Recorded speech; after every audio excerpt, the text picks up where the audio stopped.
সবাই বলে নাকি ফ্রি ফায়ার খেলা ছেলেরা স্মার্ট হয় না, তাহলে চলো আমার স্মার্টটা একবার দেখে আসি।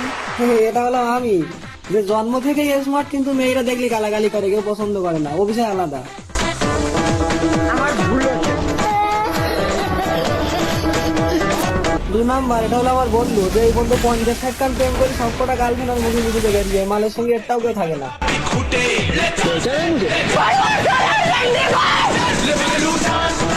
3 নাম্বার, এই হ্যান্ডসাম আছে কিন্তু ভাই এর চরিত্র ভালো না, সে মেয়ে লোক দেখলি তো ফ্রেন্ড রিকোয়েস্ট পাঠায়। 4 নাম্বার, এর কথা আর কি বলবো, এ সারা জীবন ধরে একটা মেয়ে পটা দিবার না, লোকের গার্লফ্রেন্ডের দিকে নজর দেয়।